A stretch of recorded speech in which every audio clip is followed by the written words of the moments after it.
Bueno, entonces vamos a empezar. Esta clase es, digamos, del origen de la vida. Y para empezar a hablar del origen de la vida aquí en la Tierra, pues hay que empezar desde el origen del universo. Aquí vamos a ponerle. Ah, de esto, no sé si se ve bien la pantalla. Vamos a poner nada más aquí, este en chiquito, porque luego en el video sí sale los cuadritos, a lo mejor luego que ustedes no ven. Eh, entonces tenemos la teoría más aceptada hasta el momento, que pues les digo, todas en biología casi todo es teoría. Tenemos la teoría del Big Bang, ¿no? Entonces, ¿qué es lo que nos ha llevado a establecer Big Bang como la teoría más probable? Pues ha habido varios, pues, experimentos y varios, aparatos que nos han ayudado más o menos a medir, ¿no? Entonces, actualmente se conoce como que, ¿qué hubo, a los 10 menos 15 segundos? ¿No? Entonces, antes de un segundo, sí hay pruebas más o menos de qué pasó, ¿no? En el segundo cero no hay, no hemos podido llegar ahí, no sé si algún día vamos a poder llegar ahí. Y entonces lo que el Big Bang propone es que de un punto, cargado de energía y de materia y todo, explotó el universo y se expandió, y se está expandiendo en general, ¿no? Todavía. Entonces, ¿qué es lo que hay aquí? Por ejemplo, esto es todavía teórico, pues aquí que no, en general, no hay nada más que una masa súper condensada, pero bueno, esto es la teoría. Eh, aquí también les digo esto, a los 10 menos 27 segundos, pues no hay mucha explicación. Ya a los 10 menos 15 segundos, y esto lo apunté aquí para que no se me olvidaba, hay unos experimentos que se están ubicados en la Antártida, es algún instrumental para detectar algunas partículas primordiales, que como son, aquí son, si alcanzan a ver, son como churritos, que son estos, es radiación y estas partículas. Son partículas muy pequeñas que dan origen a lo que después podrían ser los quarks, los antiquarks, hay electrones, hay positrones. Eh, Nosotros en general decimos que estamos hechos de materia, ¿no? Pero hay materia y hay antimateria. Entonces, esta materia con la antimateria chocan y generan rayos de energía. Entonces, tenemos electrones, que son los que conocemos de los átomos y que han estudiado en clases de química de la prepa, de la secundaria tal vez también. Eh, y son los que conocemos, pero aparte de electrones hay positrones, ¿no? Entonces, y cuando ellos chocan, se generan radiación, no estoy segura, creo que es radiación gamma, y esto es lo que algunas veces se usan en algunas, no estoy segura si son como tomografías o tiene un nombre especial. Y esta radiación es la que puede luego, echan positrones para ver exactamente en dónde hay un error o hay un cambio en tu cerebro, ¿no? No sé cómo se llama. Creo que hay un nombre específico, ¿no? Pero bueno, ya tenemos de esos, y se usa mucho en la medicina. Les digo, como para escanear a veces, algo del cerebro. Bueno, pero aquí tenemos eso, mucha radiación, muchas partículas, una temperatura muy alta, ¿no? En esta etapa, que siguen siendo todavía ni un segundo, pues empezamos a tener ya, otras partículas más pesadas, que son, los quarks, estos, que no sé bien cuáles son, los quarks, antiquarks, y estos dan origen, se van fusionando muchas veces y van chocando, les digo, la materia contra la antimateria, que en nuestro universo ganó, digamos, a lo que nosotros le llamamos la materia, ¿no? Pero hay todavía mucha antimateria regada por el universo. Este, y entonces estos empiezan a formar, las partículas más pesadas y ya, digamos, aquí estamos vámonos hasta, estos siguen siendo segundos, aquí ya empieza a haber, este, vean todo lo que pasó antes de un segundo. En el primer segundo ya tenemos unos electrones, ahí libres y seguramente electrones, positrones. Y ya para los 3 minutos de estas colisiones que empiezan a surgir, pues empiezan a surgir los primeros elementos. ¿Cuáles son los primeros elementos que empiezan a surgir? Pues el hidrógeno. El hidrógeno que es un átomo con un neutrón y un electrón. Un protón todavía no tiene en sí. ¿Qué empieza a hacer? Pues empieza a chocar con otro igual que él y empiezan a formar helio o empiezan a formar isótopos del mismo hidrógeno, algunos con ya protones y se llama deuterio, por eso está aquí. Entonces, eso tenemos en los primeros 3 minutos, ¿no? Entonces, empiezan a surgir estos pequeños. Luego, ¿qué idea tenemos en los 300.000 años? Pues empiezan a hacer formaciones de ya pues otros átomos más pesados, eh, que ahorita vemos más o menos cómo están distribuidos los átomos en el universo, la proporción que hay. Y pues tienen que pasar ya miles de años, 1.000 millones de años para que estos empiecen a chocar, empiecen a formar algunos, se empiezan a condensar, a formar galaxias, que las estrellas en general, estrellas que, bueno, pueden chocar, porque acuérdense, por ejemplo, nuestra estrella del Sol mm, lo que más tiene es hidrógeno, ¿no? Que se va quemando y se va fusionando para dar helio al final y al cabo, pero todavía sigue ganando el hidrógeno.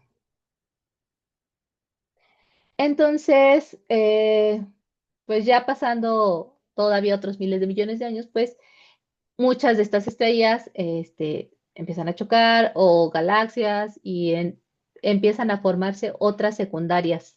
Y estas llegan a ser más ricas en minerales, perdón, no, en átomos. Entonces, aquí más o menos nos ubicamos que estamos ahorita, ya con todas nuestras galaxias, aquí ya surgió la vida, por eso está representado esto un DNA, Miguel Ángelo con sus esculturas, entonces aquí ya está hasta los, nosotros, ¿no? Nuestra civilización. Entonces, más o menos eso es lo que tiene de vida ahorita el universo. Y les digo, ¿y cómo hay pruebas? Aquí hay estas, el CERN, que es muy famoso, que está ubicado entre Suiza y Francia, creo, por la frontera ahí. Estos son los que colisionan partículas muy pequeñas, alcanzan temperatura, o sea, usan partículas con temperaturas bajas, o sea, casi el grado cero absoluto, que es el cero de Kelvin, que en grados centígrados es por ahí de menos 273 grados, que es cuando al parecer ya no hay movimientos de partículas ni de los átomos, ¿no? Porque los átomos están siempre en constante movimiento, aunque no los podamos ver. Bueno, esto lo pueden medir con eso. El CEN es lo que trata muchas veces de hacer, cómo se surgió el origen. Hola. Ah, ya vino a acompañarnos alguien. Eh, estos hay otros que son satélites, también con los radiotelescopios es con lo que se puede aportar pruebas para esta parte donde se proporciona. Otros aquí satélites y al final el telescopio es lo que más o menos ya tenemos, ¿no? Para ver. Dios, hay que contar. Y bueno, a eso es actualmente, ¿no?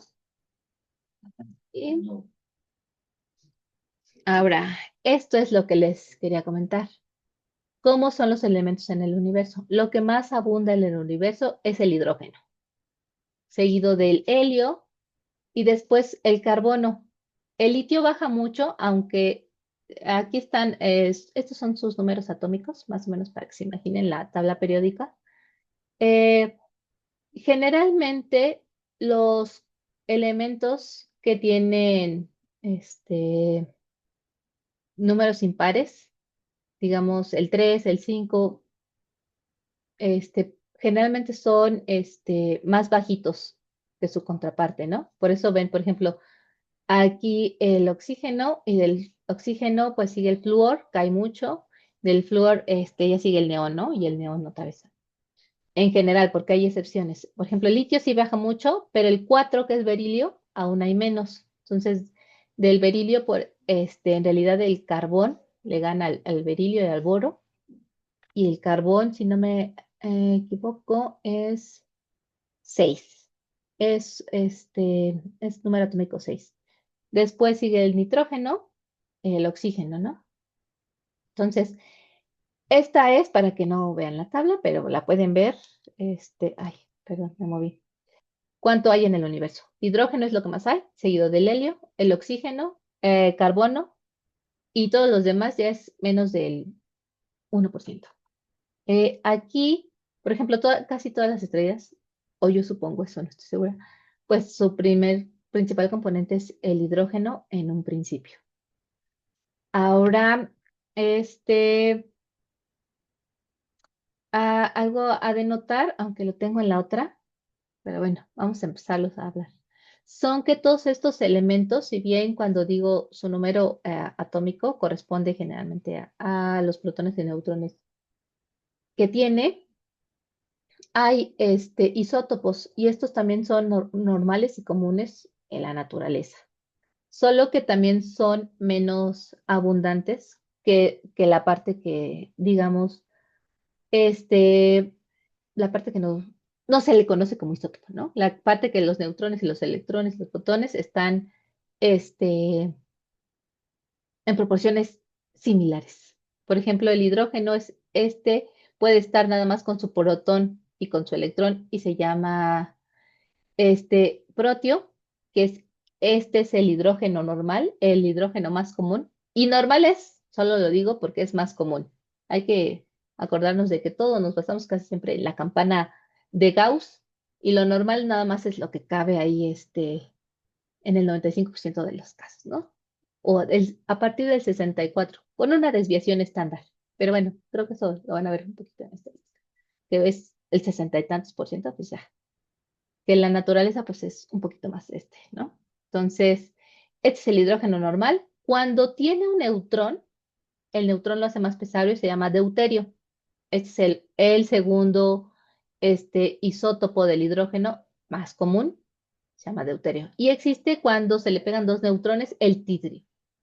Este es el isótopo pues menos abundante en, en el universo y en la naturaleza también. Ok. Ahora, vamos a pasarnos a que ya pasaron más de 10 millones de años. Estamos, posiblemente nuestro sistema solar vino de una explosión anterior de otros cuerpos celeste.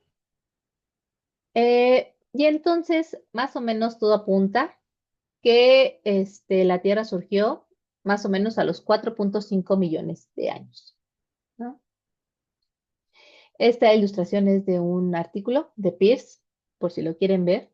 Él ahí viene muy bien establecido cómo empieza esta cronología y donde empieza pues sí, todo esto del surgimiento de la vida en la Tierra. Y viene con más datos, ¿no? El carbono 13, carbono, ahorita vemos un poco del carbono, pero bueno.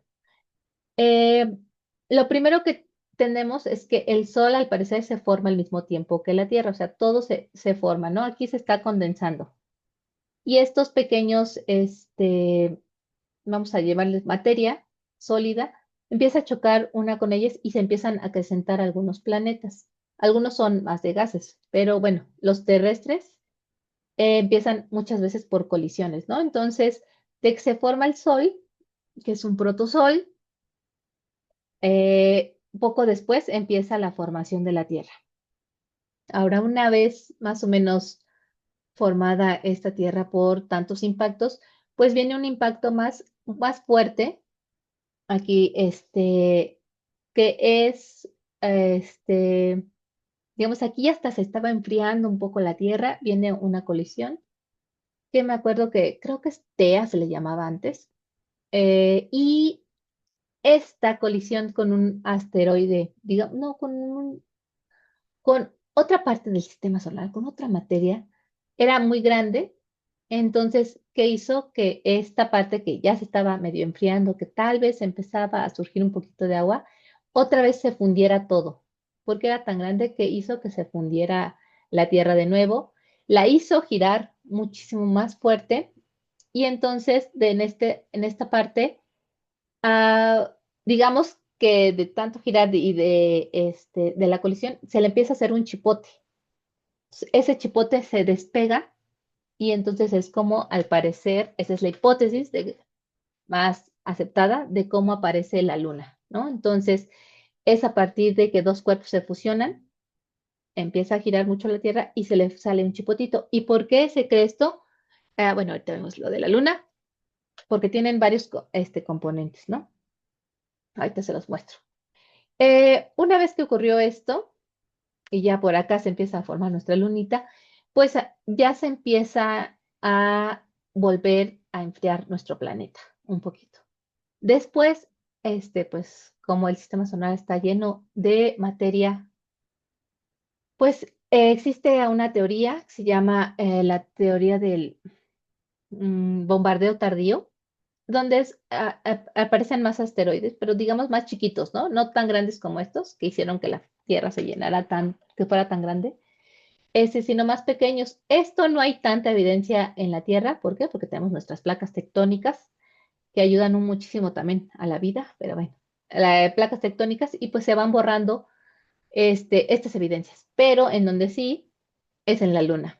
Y les digo que la teoría más aceptada es que la Luna y la Tierra fueron una misma en un momento, pero el impacto de esto hizo que pues un pedacito de la Tierra que estaba súper caliente saliera disparada y es la Luna. ¿Y cómo lo saben? Porque comparten muchos minerales, ¿no? Cuando fueron a la Luna y extrajeron minerales, se dieron cuenta que son muy parecidos, ¿no? Aquí un mineral muy famoso de la Luna es la regolita. Eh, Ahora, la Luna es importante para la vida como la conocemos, por eso se las puse, porque la Luna retrasa el tiempo de rotación. Sin la Luna tendríamos un tiempo de rotación más rápido. Esto haría que que no se pudiera calentar tanto la Tierra en un momento, o sea, sería un poquito más fría, ¿no? Entonces, hace que los días son de 24 horas, hace que se caliente lo suficientemente de un lado y que no se enfríe tanto del otro. Entonces, eh, eso es lo que ayuda mucho a la vida, ¿no? Digo, está también notado de otras cosas como para las mareas y otra cosa.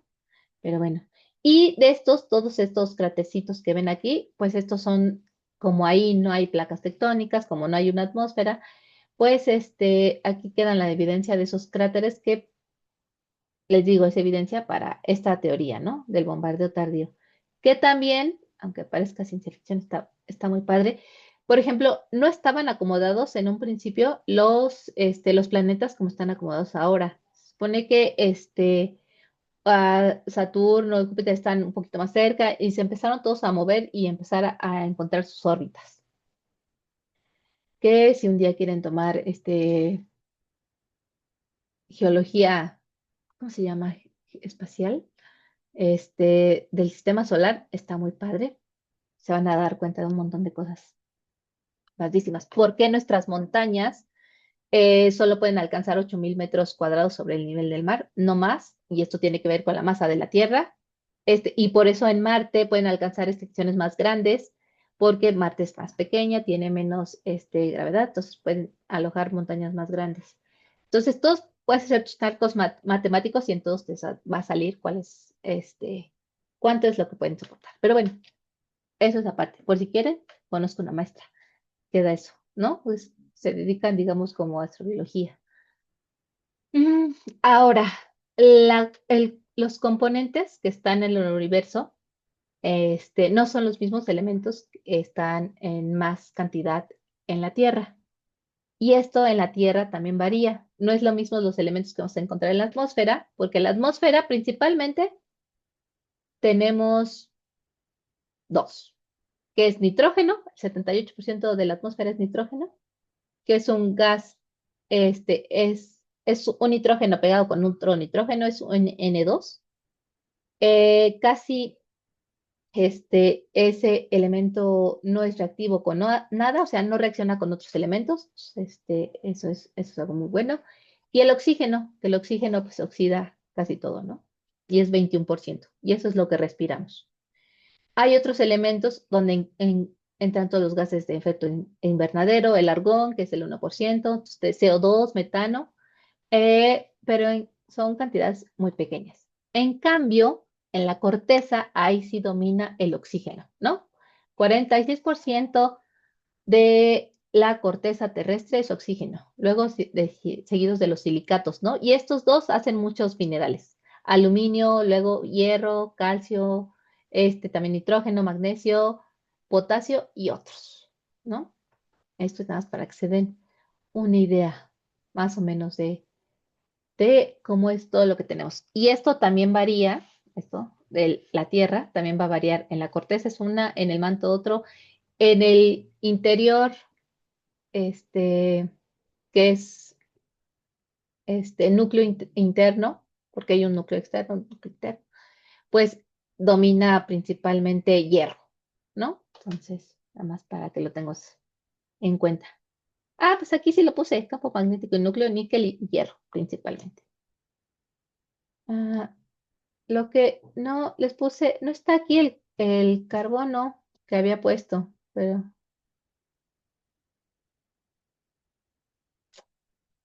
ay, esto. Ah, ok, ya, que me lo movió. Esto vamos a saltarnos. Aquí vamos a iniciar con el inicio de las ciencias biológicas. Entonces, tengan en cuenta todo esto que tuvo que servir dentro de todo este caos del universo, se forma algo, digamos, no tan caótico, muy ordenado, que empiezan a hacer estas moléculas, ¿no? Y luego nosotros todavía somos más ordenados, unos seres todavía más ordenados. Entonces, antes de que, digamos, surge esta materia, tenemos, bueno, esta sí, se las voy a poner, ya vi, está más grande. Eh, tenemos una atmósfera prebiótica, ¿no? ¿Cómo se teoriza que fue? Mayoritariamente va a estar compuesta, sí, de nitrógeno, que es todavía lo que domina, pero va a tener mucho CO2. Acuérdense que había muchos volcanes activos, entonces tenemos mucho CO2, mucho metano, mucho vapor de agua, y el vapor de agua, así como el CO2 y este metano, son gases de efecto invernadero, ¿no? Entonces estaba como todo un poquito más caliente. Aparte, una alta radiación había, y en general agua, oxígeno no había. Entonces es oxígeno libre. Es, digamos, es una atmósfera que es reductora. Y aquí les voy a poner este video que si no se alcanza a escuchar, lo importante es que vean es la imagen. A ver, aquí está.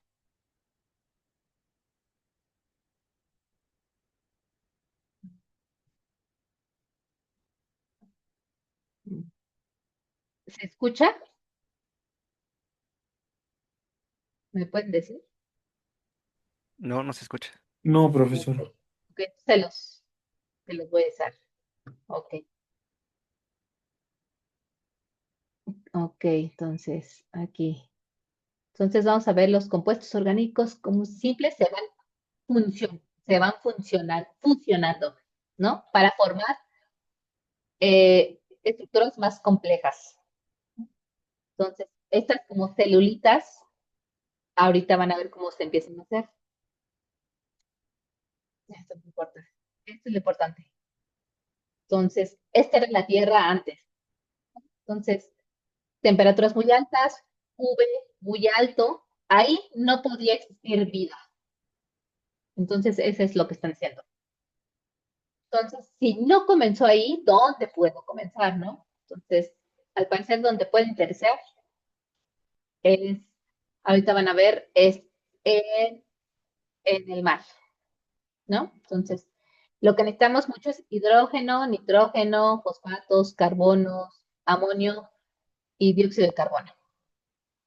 Entonces, para poder ellos reaccionar, necesitan muchas veces de un solvente, que es el agua, ¿no? El agua tiene una composición también especial, es que todo es muy especial, al parecer, para dar origen a la vida. Entonces, con el agua, pues reaccionan y pueden estar, digamos, interconectados. Los organismos se clasifican en dos: autrófagos y heterótrofos.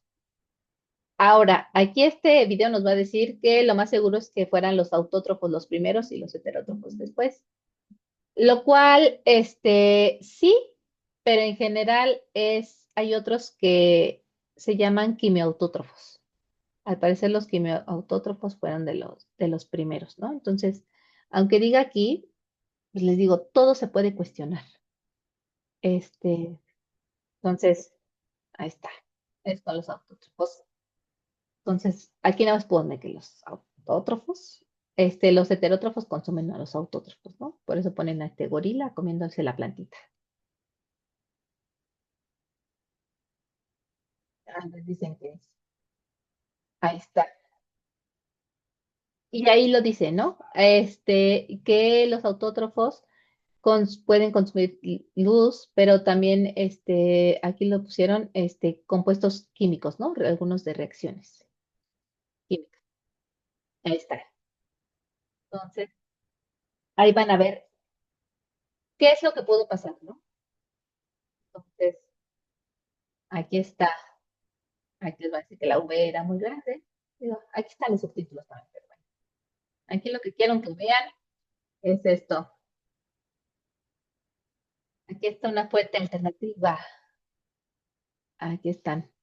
Y estas son las fuentes hidrotermales, que se extienden todavía, están actualmente también, en el océano. Y estas son las que se cree que ahí hubo el origen de la vida. Ahora, no son todas, son nada más las alcalinas, y aquí lo va a decir, que alcalinas, digamos que son pHs que tienen un pH mayor a 7. No sé si sepan las escalas de pH. Cuando es algo ácido, es algo que es menor a 7. Por ejemplo, el ácido de limón, que es ay, se me fue su nombre, ácido cítrico, está en la escala, no sé, de 3 por ahí más o menos, ¿no? Y ácido sulfídrico, pues 1, ¿no? El que te quema. Y básico es hacia muchas veces los jabones. Entonces, por ejemplo, la sosa cáustica, el jabón común de manos, muchas veces, a menos de que diga neutro, va a tirar más hacia un pH más alto que 7, ¿no? El neutro es el 7, o muy cercano al 7, pero la sosa, que es NaOH, hidróxido de sodio, también es muy básica, ¿no? Entonces, las dos cosas te queman, ¿eh? Tanto las muy ácidas como las muy básicas, nada más para que sepan. Bueno, aquí vamos a ver estos ácidos termales. Entonces, están sometidas a la oscuridad, pero pues ahí, entonces, aquí digo, no sé si están leyendo esto, espero que sí. Pero sí, el magma se junta con el agua del mar y provoca unas fumarolas y están llenos ricos en minerales, ¿no? Tienen mucha energía.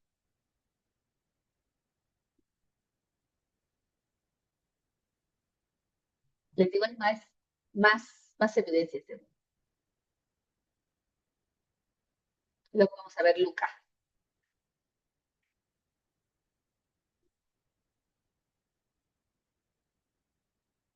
No sabemos cómo era este ancestro en común, el más antiguo.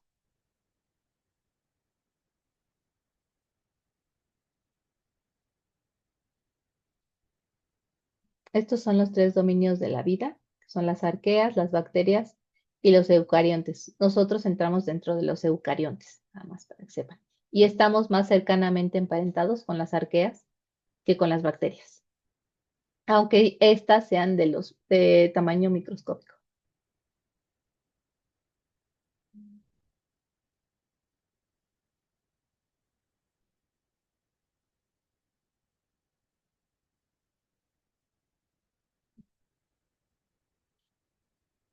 Entonces, esta LUCA, que es el organismo, les digo, está en inglés porque es Last Universal Common Ancestor. Lo que entendemos es que era un organismo que era quimiautótrofo, les digo, este, no había, como no había oxígeno en la Tierra, en el mar tampoco está el oxígeno en forma de H2O, pero no libre, ¿no? Entonces, era un organismo anaerobio que se alimentaba de compuestos químicos, ¿no? Como los NH3, los amonios, amoníaco,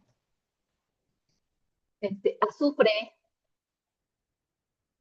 ahí están,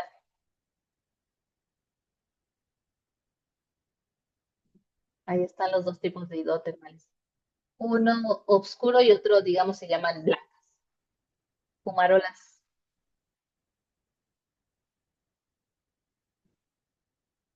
Ahora, de estas generalmente tienen unas temperaturas más altas que estas, ¿no? Entonces, empieza también a haber gradientes de temperatura y en general las blancas son un poquito, les digo, más alcalinas y tienen un poquito menos de temperatura.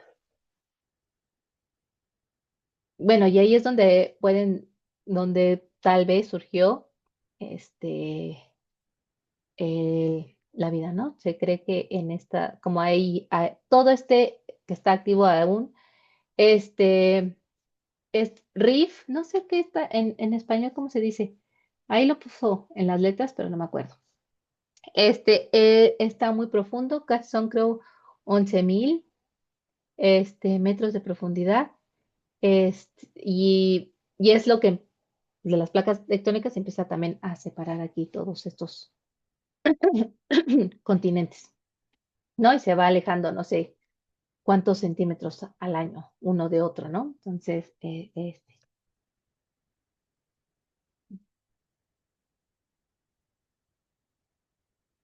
ahí les está diciendo que es más alcalina, pero rica en metano.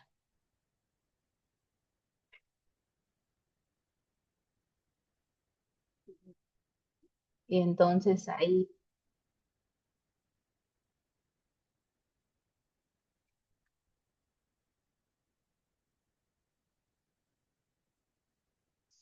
eh, entonces, sigamos con esto. Nada más era para que vieran un poquito de contexto, porque vamos a ver esas imágenes. Aquí, otra cosa importante para la formación de la vida es este hermoso compuesto de la tabla periódica, que es el carbono. Si se acuerdan, carbono en la atmósfera sí es de lo más abundante, está el carbono, 4%, que es muchísimo, ¿no? Y lo que también no hay tanto es hidrógeno, hay en menor proporción en comparación del universo, pero bueno. Y del carbono, algo importante, aquí les presento también sus tres isótopos. El carbono 12 es el más estable y el más común, aquí lo pone. Es de lo que estamos hechos la mayoría de nosotros, pero nosotros también tenemos carbono 13. Este es un poco más raro pero también es estable. Lo que pasa es que es un poquito más pesado. En la naturaleza, en todos los seres vivos, a ver, déjame ver que hay algo en el chat. Ah, a ver, ¿qué significa? Que la atmósfera fuera reductiva. Tenemos generalmente el oxígeno, han escuchado que el oxígeno oxida, ¿no? Y hay otras, ¿cuál es el contrario? Un francio generalmente, reduce. Son igual, a ver, ¿cómo lo explico? Esto tiene que ver mucho con química, pero, pues sí, o sea, no podría, pues es lo contrario de oxidar. Este, pero vamos a ponerlo, déjame pensar cómo lo hacemos. Eh, Aquí, con este carbono. Generalmente, que este es un dibujo, así no son en la vida real, ¿verdad? Pero tenemos estos compuestos este es un átomo, ¿no? Aquí tenemos en nuestro núcleo del átomo, tenemos nuestros protones y nuestros neutrones. Ahora, los electrones nos dan cierta carga negativa. Los protones tienen cierta carga positiva. En general se anulan, pero como los electrones están cada vez en el exterior, estos electrones sí empiezan a estar en sintonía con otros. Entonces, en el caso de, por ejemplo, el hidrógeno, con tal el hidrógeno, al solo tener un electrón, a veces es muy fácil que alguien, y tienden a completar sus orbitales, ¿no? En el primer orbital, vámonos con el carbono. En el primer orbital solo pueden tener dos hidrógenos. En el segundo orbital pueden tener, si no me acuerdo, creo que pueden tener hasta seis. Dos, cuatro, seis y luego ocho. No estoy segura, ya no me acuerdo de eso. Pero en este orbital pueden hacer, déjame ver, pueden ser un triple enlace, puede estar seis. Ok. Sí, en este segundo seis.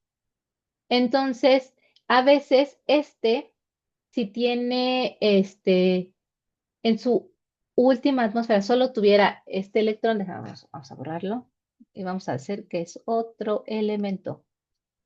Aquí está un lápiz. Ok. Tenemos el del oxígeno. El del oxígeno, este es un núcleo. Aquí tiene una capa y aquí tiene otra capa. Y el del oxígeno es a ver, aquí dos. Aquí tiene, ¿cuántos electrones tiene? Si no me equivoco, es 8. Entonces tiene aquí, ¿sabes qué? Otra capa de electrones. Aquí tiene 6. Y tiene otra. Y creo que aquí nada más tiene, no, espérate. Aquí está completa. Es que te estoy mintiendo. Déjame buscar. Este acomodo de electrones. Electrones, a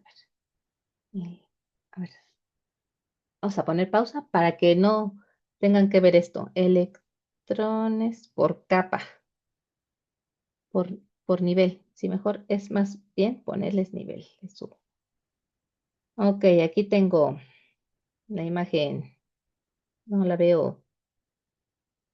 Ok, sí, entonces son 8. Listo. Ok.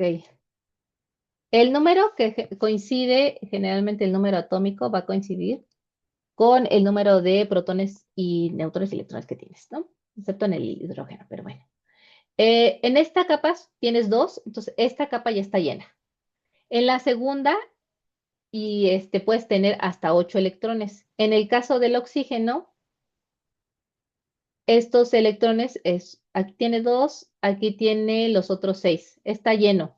Y este carbono no está lleno. A este carbono todavía le cabrían otros 4. Y por eso es tan bonito este carbono. Y vamos a seguirnos todos con el carbono. Entonces, como este 4 se puede jalar un carbono de este elemento, ¿no? Que en este caso es otro carbono, pero bueno. Entonces, si se lo jala,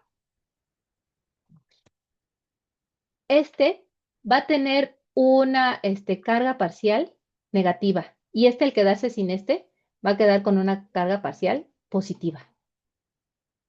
Y esto es, al obtener un electrón más, se reduce. Y al obtener un electrón, al perder un electrón, se va a oxidar. A eso se le llama, y eso pasaba, en la atmósfera. En la atmósfera, ¿qué pasa? Pues con los elementos que teníamos, que eran, el nitrógeno no reacciona tanto, el metano, el CO2, el vapor de agua, cuando había un elemento, Por ejemplo, en el caso del carbono, lo que hacía es que este carbono generalmente ganara un electrón y al ganar un electrón se reduce. Actualmente se oxidan las cosas porque si tienes un hierro, no sé, la capa de hierro final, vamos a ver cuál es la capa de hierro final. Vamos a ver, aquí vamos a buscar hierro, que es lo más común que vemos. Hierro, últimos electrones de la capa. Mm, Aquí está su configuración electrónica, 3D6. Ok, tiene 6, pero en esa órbita, porque él tiene más órbitas, caben hasta treinta y tantos, ¿no? Entonces, con el oxígeno le pasa fácilmente sus electrones y entonces queda oxidado con una carga de a dos, generalmente le pasa a dos electrones. Entonces, el hierro lo que tiene es que cuando está así hierro, llega el oxígeno, se oxida y es el color que ven mm, anaranjadito. Entonces, por el contrario, antes el hierro pues estaba reducido, estaba en forma se quedaba generalmente en hierro, digamos en hierro 6, no se oxidaba en esa parte. No había tantos también otras cosas que se llaman radicales libres, o sea, ahorita nuestro oxígeno, el oxígeno tiene otra particular muy hermosa, que es de los elementos que más oxida, ¿no? Entonces, oxida casi cualquier elemento que esté ahí libre, lo puede oxidar fácilmente. Y entonces eso más o menos se refiere, ¿sí o no? Es, es que está enredado, ¿verdad? Pero bueno, es importante saber cómo era esta atmósfera. Lo que quiere decir es que no había oxígeno libre. Y entonces, ahí, si había un hierro, te imaginas ahorita un hierro normal, ahí todo hasta pelado, y le podía caer agua y no se iba a oxidar. Entonces, es eso. Nada más reductiva y oxidativa es cómo estaban reaccionando pues muchos minerales en esas condiciones, ¿no? O sea, al final los minerales están hechos otra vez de moléculas, ¿no? Y de moléculas de los átomos. Entonces, es eso. Tenemos un ambiente donde no hay oxígeno, entonces es un ambiente reductor. Si llegaba un oxígeno, luego se precipitaba, ¿no? Porque era una atmósfera reductora, ¿no? Era totalmente diferente. Pero es ligeramente, no era mucho. Ahorita sí es muy oxidativa porque tenemos el 21% de nuestra atmósfera es oxígeno. Oxida todo, nos oxida a nosotros mismos. Ahora, ya no le puse reanudar en lo de la oxidación. Chin. Bueno, ahí lo buscan si no lo vieron en el video. Este, entonces, todo eso que pasó en la Tierra para dar origen a ¿dónde estoy? Aquí. Más o menos tenemos evidencia, por ejemplo, a los 4.4 años que ya había, 4.2 por aquí, que ya había agua, ¿no? Y el agua, como lo vieron más o menos en el video, es necesaria para que empiecen a ver todas estas interacciones de otras moléculas. ¿Cómo se sabe mucho de esto? Bueno, vamos a explicar esta. Toda esta parte es donde se considera que no pudo haber vida. Esta es la parte donde todavía no se sabe, donde hay un espacio en donde sí podría o no podría, hay una evidencia, pero otra la contradice. Entonces, eso. Pero vamos acá. Les digo, ya los 4.2 mil millones de años, que para no confundirnos vamos a trabajar en gigaños. ¿Y esto por qué? En inglés se considera billones de años, en español miles de millones de años. Ellos no tienen los miles de millones de años, al mil millón, ellos se cambian a billón. Entonces, para no ver eso, por si alguna vez ven o escriben que el universo tiene 15 billones de años. Sí, para ellos, para nosotros son 15.000 millones de años, ¿no? Y lo mismo con las monedas y todo. Ellos no tienen esa, pues ese, no sé si decir los números, ¿no? No existe el 1.000 millones de años. Entonces, lo dejamos en gigaños, ¿ok? Para ambos es lo mismo. Entonces, MA son millones de años, GA es millones de años, DA, pues décadas, ¿no? En años. Ah, les digo, este elementito que está aquí, es de los importantes, es un mineral que solo se forma con la presencia de agua y son los que nos indican, por eso, los más viejos se han datado de 4.2 gigaños. Entonces sabemos que ahí sí había, definitivamente ya había agua, ¿no? Entonces ya había agua precipitada. Entonces, este es un artículo de Bell en el 2015, donde más o menos sitúa que en el 4.1 gigaños tal vez existen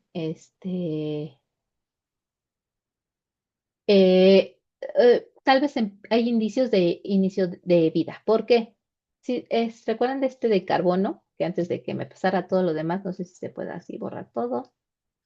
Eh, lo más común es el carbono 12 y lo más raro es el 13. Ahora, todas las cosas vivas en general, las plantas, nosotros, las plantas, vamos a ponerlo en plantas, las plantas respiran el CO2, ¿no? Entonces, ¿qué es más fácil ellas que agarren este CO2?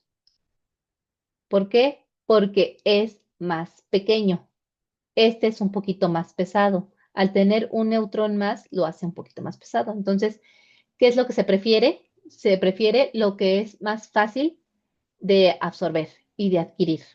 Entonces, la marca de carbono 12 va a ser más grande que la 13. No es lo mismo en general cuando haces un mineral en condiciones anaerobias, o sea, no anaerobias, condiciones donde no hay vida, porque van a tener, aunque está en menor proporción, tiene cierta proporción, o sea, de cada 100 de cada 100 carbonos, 97 son de esto, ¿no? Pongamos un ejemplo, y 3 son de esto. Pero eso es una constante en la naturaleza, no, bueno, sí, en las formas no abióticas, ¿no? En los minerales no abióticos que no tienen nada que ver. Cuando es algo biológico, pongamos la proporción cambia y va a ser 99% de esta y 1% de esta. Entonces, aquí, cuando existe una mayor cantidad de carbono 12 y una menor cantidad de carbono 13, que este es el que se data, el carbono 13, la baja tasa que hay de carbono 13 puede indicar que es algo biológico, ¿no? Ahora este carbono 14, lo han escuchado también, este carbono 14 es más raro, este sí es radiactivo y se usa mucho justo para datar cosas, eh, pero de unos miles de años. No es tan bueno. Para los otros de miles de millones de años son otros elementos como el, espérenme, tengo la P de que es El uranio, mm, creo, ¿no? uranio, se puede usar, es polonio, no me acuerdo, pero hay varios y se usan esos, los isótopos, para medir esos. Es que me acuerdo que es algo con P, pero es que hay muchos elementos que empiezan con P. Eh, datación.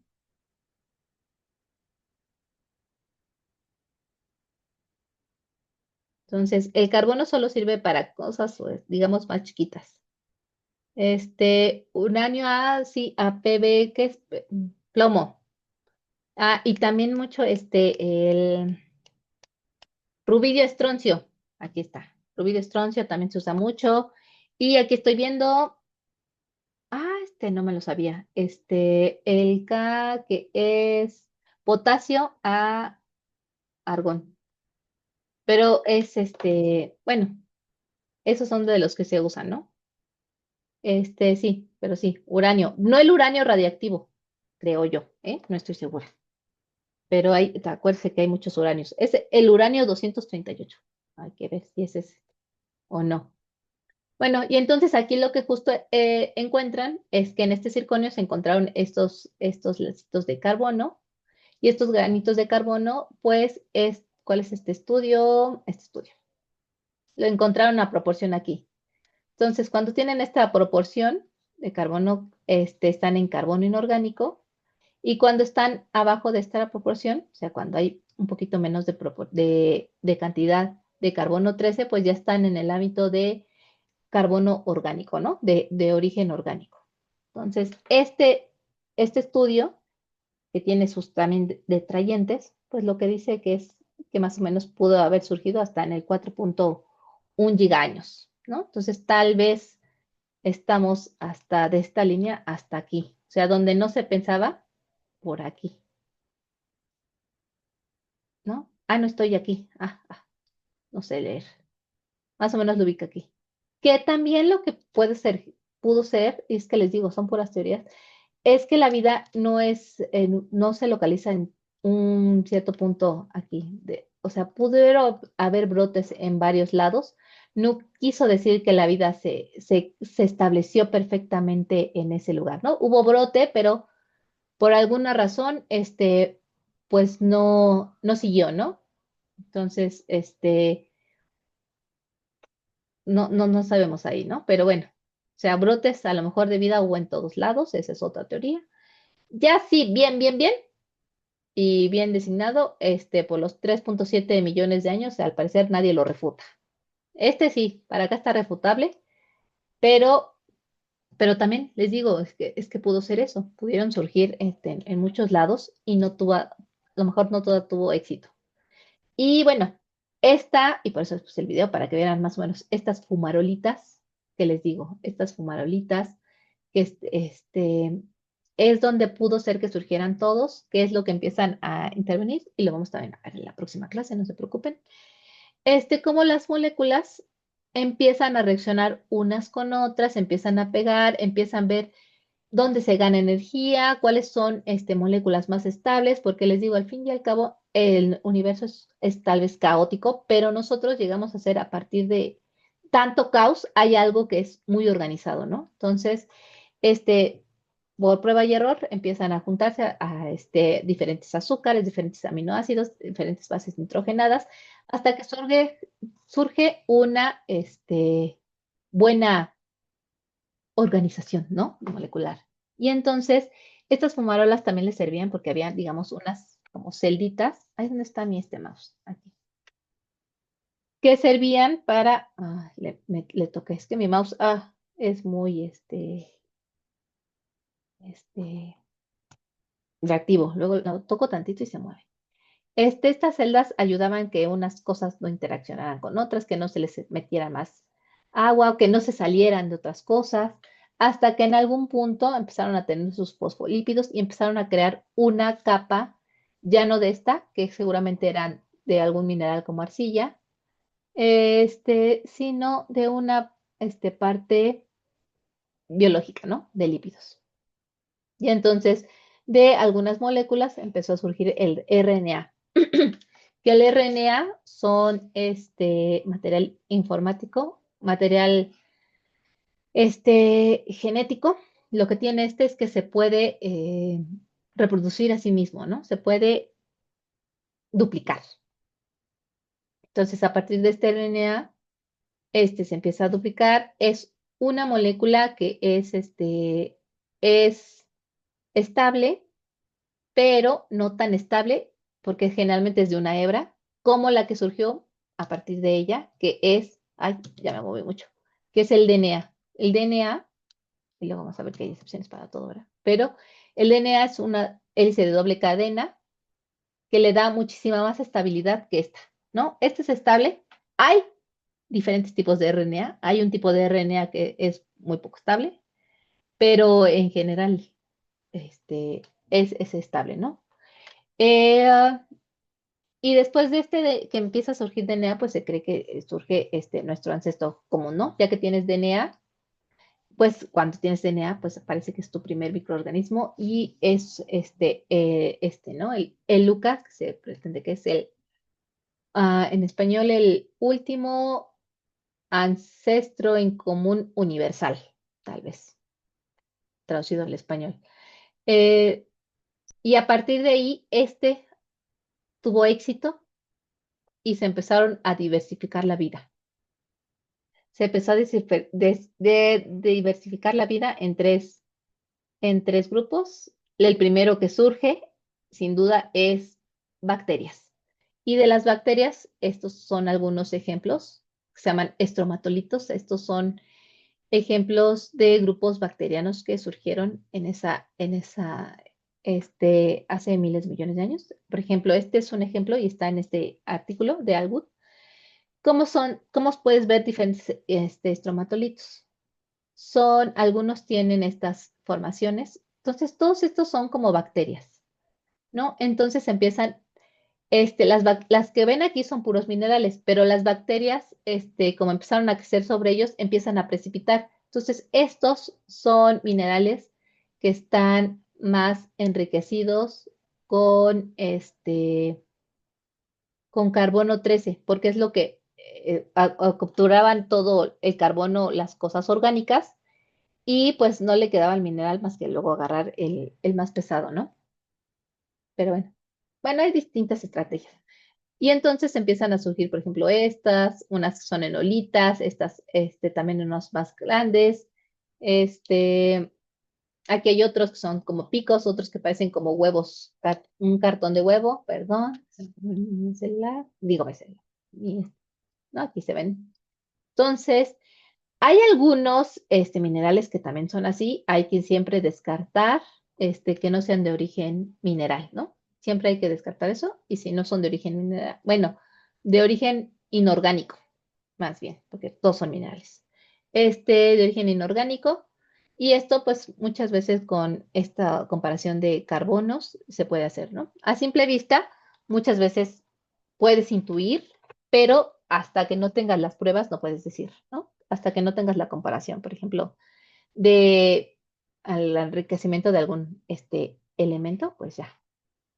Y en general se cree que de las primeras bacterias, pues obviamente eran que no toleraban oxígeno, porque seguimos sin oxígeno, aunque ya haya vida. Y a ver, déjenme ver, porque esta creo que no se los expliqué. Estos son les digo, los estromatolitos. Entonces seguimos en una atmósfera donde no hay oxígeno libre, ¿no?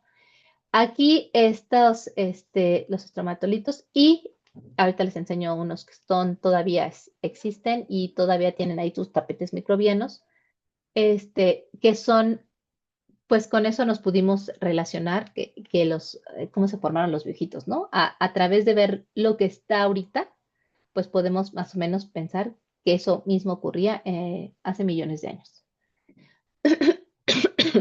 Entonces, aquí ya en el 3.5, 3.7, pues surge la vida. Hay muchos elementos, ¡ay! Se me mueve. Muchos elementos que confirman, ¿no?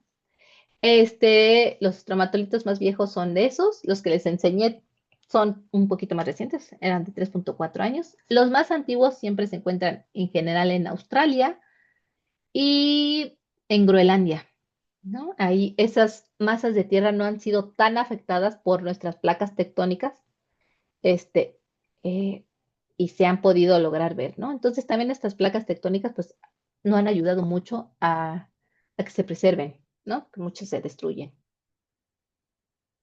Porque, pues, una parte de de la corteza terrestre, pues, se va hacia el océano y otra empieza a surgir, ¿no?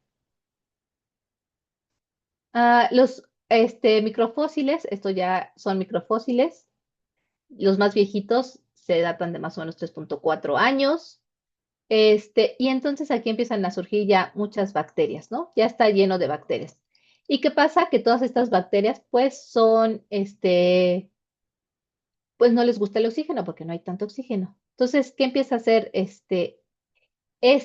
Surge una bacteria que es, no, lo que hoy creemos que son, las cianobacterias, su predecesor de las cianobacterias, que son unas bacterias que toman CO2 toman luz y empiezan a echar a la atmósfera el O2, ¿no? Que nadie quiere, que nadie ocupa en ese momento. Entonces, empiezan a soltar muy fuerte CO2, oxígeno, pero lo mismo, como no había oxígeno y era una reductora, en cuanto el oxígeno tocaba la atmósfera, rápidamente se jalaba y se iba hacia mineral. No quedaba así en estado de gaseoso, ¿no? Luego se precipitaba.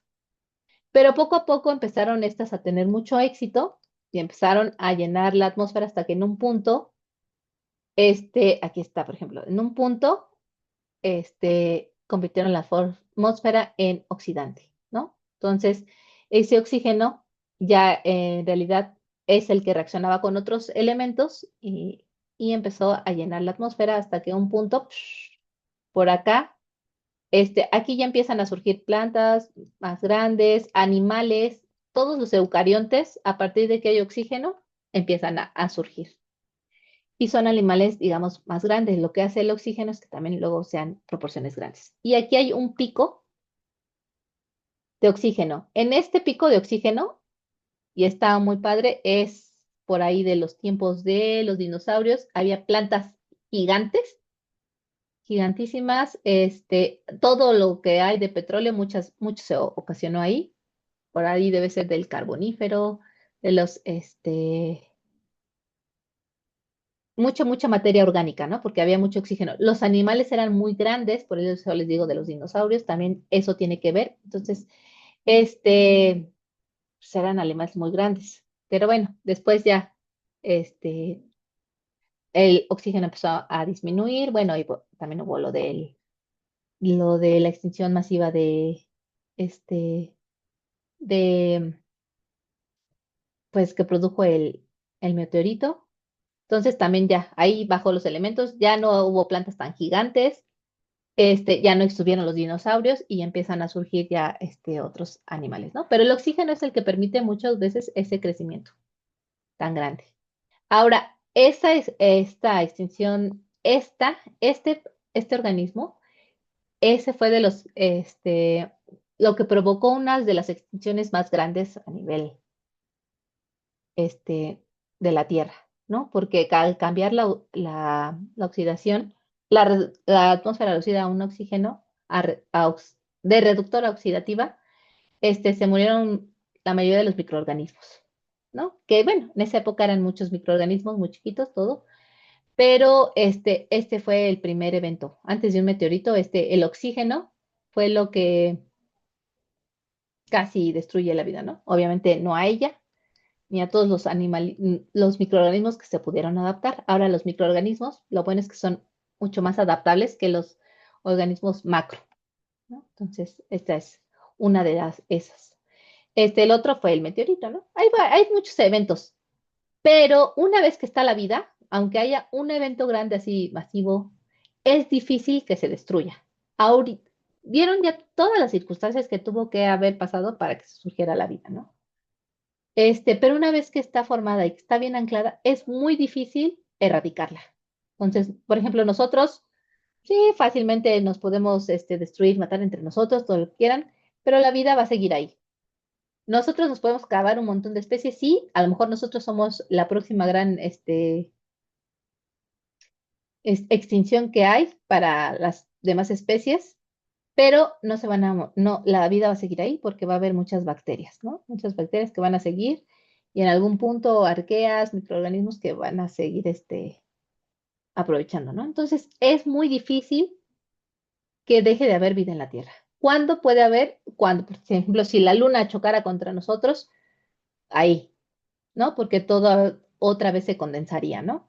Cuando dentro de millones de años el Sol crezca porque está cambiando de hidrógeno a helio y de luego de helio pasa a carbono y así se empieza a expander, también ahí, seguramente con el calor, ya también, pero faltan miles de millones de años.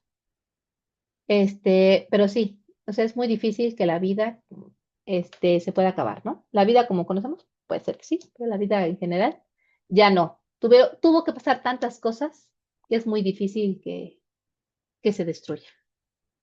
Ahora, Estas son las microbialitas actuales que existen. Aquí hay unas muy bonitas, que es entre Puebla y Veracruz.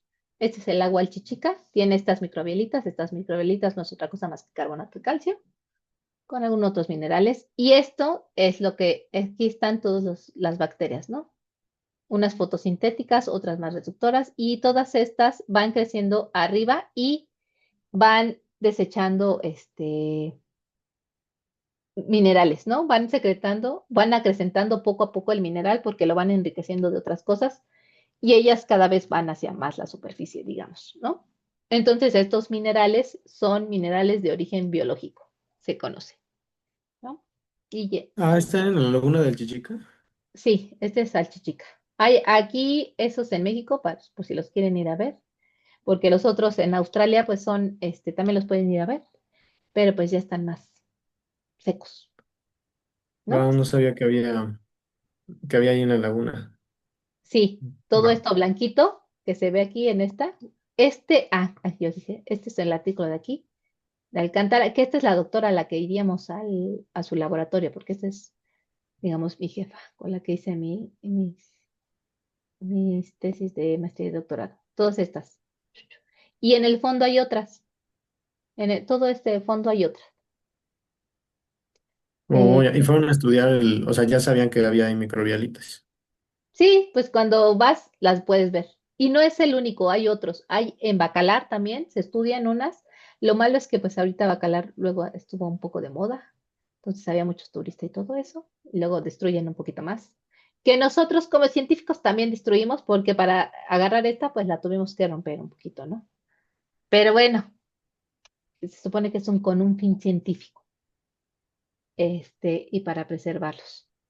¿Y Pero de sí, cuál es el nombre del paper, perdón? este, lo tengo en la bibliografía. Ahorita lo vemos. Creo que es la que sigue. Ok, Mira. gracias. Acá hay otros de microfósiles. Estos son los de Australia. Les digo que en Australia hay muchos. Y aquí está en este artículo, pero en realidad es de este otro. Aquí están. Mira, esta, Valdespino también se dedica mucho a agua. Alcocer. Alcocer es este es digamos, el principal, este, investigador que se dedica a ese lago. Le gusta mucho ese lago, entonces tiene muchos artículos de ese lago. Y él es el que al final invitó, yo creo, a mi doctora, no estoy seguro, a a colaborar con él. Entonces, este es Alcocer. Este es el artículo, me les enseño. Y bueno, aquí está las referencias, las Ok, referencias de todos los gracias. demás, por si necesitan checar alguno. Y ya. Esto ya nada más es como para extra, nada más como para saber los niveles de organización en general, por si los llegamos a hablar, ¿no? Esto, vamos a hablarlo muy rápido, son los niveles de organización que hay. ¿Qué es lo primero que hay? Son átomos, ¿no? Después de átomos, se juntan dos átomos y forman una molécula. El siguiente sería una célula, y eso ya es biológico. De la célula lo que se parte es a población, que es una población de, digamos, de una misma especie. Después, cuando hay diferentes especies, ya estamos hablando de una comunidad. Cuando existen varias comunidades, estamos hablando ya de un ecosistema. Y al final tenemos al planeta Tierra, que sería nuestra biosfera, ¿no? Y esto está más o menos aquí. Categoría molecular, categoría celular, categoría ecológica. Y esto está en un portal del CCH, por si lo quieren ver, ¿no? Entonces, esos son nuestros niveles de organización. Ahora, este, aquí, a nivel de célula, sí es célula para, digamos, procariontes en general, pero de partir, se los puse así, ay, perdón, porque, no sé, ustedes han escuchado de célula, sigue tejido, sigue órgano, y esto es como hablando de los organismos grandes, que célula, una célula, ósea asignada con muchas otras células óseas, te forman el tejido, un tejido óseo. Este, luego si tienes ya tejidos, tienes órganos que están ahí, eh, como órganos, ¿qué órgano conocen? El órgano, vamos a poner los pulmones, ¿no? Ya tienes unos pulmones ahí formados. Cuando tienes tus pulmones y tu tráquea y todo eso, ya estamos hablando de un sistema. Y al final, todos nuestros sistemas, el sistema respiratorio, el circulatorio, el óseo, pues forman a un organismo, ¿no? Que somos nosotros, o es un perro. Ese es un organismo. Pero en general, como nosotros vamos a hablar de muchas bacterias, bacterias y arqueas, pues de la célula, ay, nos podemos saltar a poblaciones, ¿no? Porque las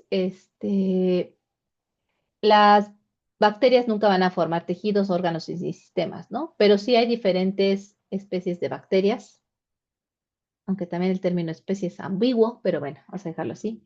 Diferentes especies de bacterias y estas van a formar, o hay muchas bacterias de una sola cosa y van a formar una población. Cuando existen bacterias de diferentes especies, ya forman, comunidades, ¿no?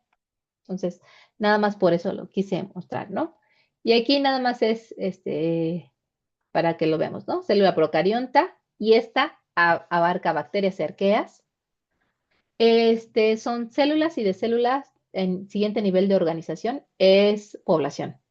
En una célula eucarionte, donde ya estamos los protozoarios, que unos sí son, hay algunos poquitos células eucariontes que son solo de una célula. Generalmente, no, ya no son unicelulares, creo, para empezar. Pero bueno, tenemos protozoarios, ya son varias células, plantas, hongos y animales, ¿no? Entonces, estos sí forman, de las células y se pueden formar tejidos y se pueden quedar en tejido. Por ejemplo, las esponjas, me parece yo, que se quedan ahí en ese nivel.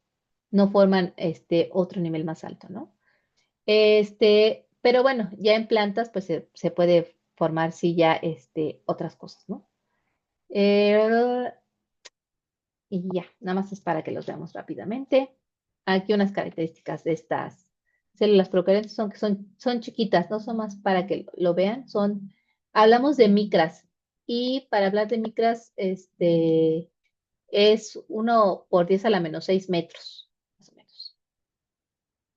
No tienen núcleo definido, no tienen una pared, rígida celular, no tienen esqueleto y no tienen muchos artículos, muchos, componentes que tiene la célula eucarionte, ¿no? La célula eucarionte es aparte muchísimo más grande.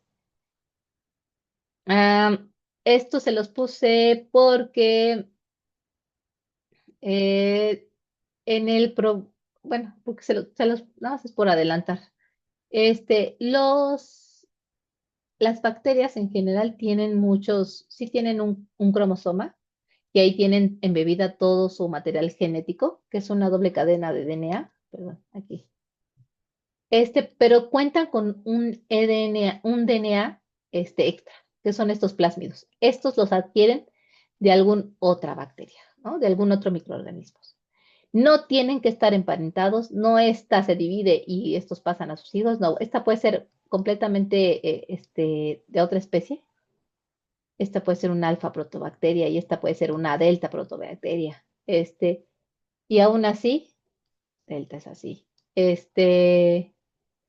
Compartir estos pedazos de plásmidos. Y por eso luego la resistencia a antibióticos se debe más bien a estos plásmidos que se van luego pasando entre ellos, ¿no? Entonces, cuando analizamos las secuencias, muchas veces hay que limpiar o hay que ver bien si es DNA del cromosoma principal o DNA del plásmido, ¿no? Entonces, también hay diferentes, protocolos para luego distinguir uno de otro.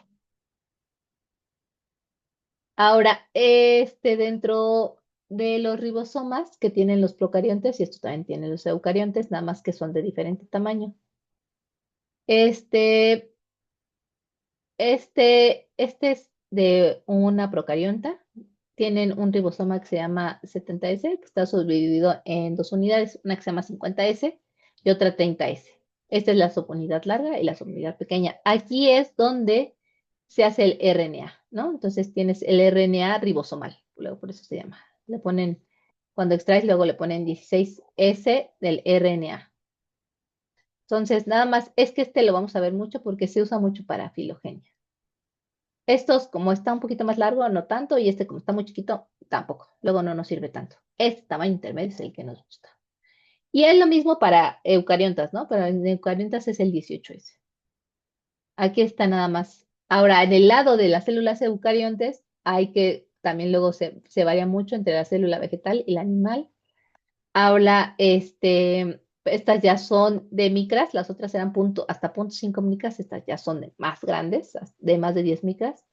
Y estas generalmente tienen pared celular, esta no. Y aquí sí tienen el núcleo ya bien encerradito, ¿no? Y puede tener más cromosomas. Está bien encerraditos en los dos y cuenta con una cosa muy chistosa que son estas, que es la mitocondria en ambas. Y en la vegetal aparte tiene un cloroplasto. Estos tienen su DNA exclusivos de ellos. O sea, este tiene un DNA, pero estos tienen otro. Y estos tienen digamos, este es de eucarionte y este DNA es de procarionte. Este DNA también del cloroplasto es de procarionte. O sea, imagínense, dentro de la célula animal y vegetal tienen su propia bacteria. Esta, ahí está embebida. Y esta, digo, no puede vivir sola. Esto, como tiene ese 16S, digamos, una de las teorías es que hubo una endosimbiosis. O sea, en algún punto, una célula eucarionte agarró a una célula procarionte, la embebió y vieron que funcionaban y así se formaron. Entonces, estas están, y aparte también el DNA las pone mucho con las protobacterias y los ubica con las cianobacterias, que son las que hacen oxígeno. Y es pues, lógico que está aquí en la célula vegetal, ¿no? Que hace oxígeno. Y les digo, y también tiene su mitocondria. Entonces, esta es delta protobacteria, asociada a las delta, y esta a las cianobacterias, ¿no? Entonces, en algún punto de la historia, se vio que la célula eucarionte funcionó así, funcionó mucho mejor. Les digo, al fin y al cabo, la vida es prueba y error, ver qué funciona, qué no funciona, todo es azaroso. En algún punto le sirvió y se quedó con ella y la sigue utilizando y de ahí partió para toda la diversidad animal. Y la célula vegetal, lo mismo. Agarró la cianobacteria y dijo, no, de aquí para el real y pues todas las algas, todas las plantas, todos los árboles partieron de ahí, de esa endosimbiosis que se dio con las bacterias. Entonces, este es el núcleo, y aquí nada más le pongo el núcleo y el nucleolo donde están. Aquí está el DNA, aquí está encerradito su DNA. Nada más para que lo vean. Nada más. Y este es el ribosoma de los eucariontes. Les digo, es un poco más grande, se llama 80S. Esta es la subunidad larga y la subunidad pequeña. Y se usa mucho el 18S, luego les digo, para la filogenia en general. Luego no es lo más recomendado, no, ya lo veremos, pero es el que más se usa. Y entonces hay más datos de él para comparar con todo lo que quieran, ¿no? Entonces, estos son los ribosomas de ambos. Y este es nada más un ejemplo. Por ejemplo, aquí nada más les quería compartir, por ejemplo, de bacteria. Les digo, esta es la más antigua de todas. Y prácticamente todo lo hace, todo lo puede hacer algún tipo de bacteria. Todo este proceso biológico como fijación de nitrógeno, desnitrificación, la quimiolitotrofía, les digo, agarrar compuestos inorgánicos, perdón, compuestos inorgánicos para poder trabajar. Entonces, todos estos que se conocen como metabolismos, todos los metabolismos que quieran se van a encontrar, excepto metanogénesis, en bacteria. Todos los que nosotros podemos hacer, que nada más es luego unos poquitos, los pueden hacer las bacterias, ¿no? ¿Qué son estos, no? Estos son unos ejemplos, pero hay muchos más. El único que hace arquea y que no puede hacer bacteria son la metanogénesis. Y la metanogénesis es hacer metano. Comen CO2, comen carbono de aquí, comen algunos alcoholes y echan gas. Y esos son las que producen los gases, las vaquitas, nuestros gases, todos los gases que tenemos son metano, bueno, con otros gases, ¿no? Pero uno de los gases principales es el metano. Y es la arquea la que lo hace. Entonces también en nuestro cuerpo tenemos arqueas, ¿no? Mayoría bacterias, pero también tenemos unas que otras arqueas. Entonces nosotros también producimos metano, ¿no? Y las vacas también. No se compara a todo lo que hace lo industrial, ¿eh? Lo industrial hace más. Pero biológicamente también hacemos metano. Pero no huele. El olor de sus gases, por si querían saber, se debe a otras bacterias. Y esas se deben a bacterias de por acá. No, no sé, no al metano, no a las arqueas que se llaman metanogénicas. Y ya, eso es. Este, ¿Alguna duda? ¿Fue mucha información? No terminamos tan tarde. Ay, a lo mejor me fui muy rápido. Son muchos conceptos. ¿Sí? ¿Estuvo muy pesada o no? Yo sentí normal. O sea, digo, como igual siempre he tomado clases de biología, siempre me acostumbro a estar con un montón de conceptos, siempre. Fue una clase normal. Pues sí. Pero, Pero para pero los sí, demás, no sé, es que sí luego son conceptos. Ay, pregúntenme luego de algunos términos, porque a lo mejor yo los obvio y para ustedes no son obvios, ¿no? Entonces, creo que ya, a ver, bueno, sigo grabando a ver si tienen alguna duda. Si no, ya dejo de grabar. Ustedes díganme, ¿no? Escriban.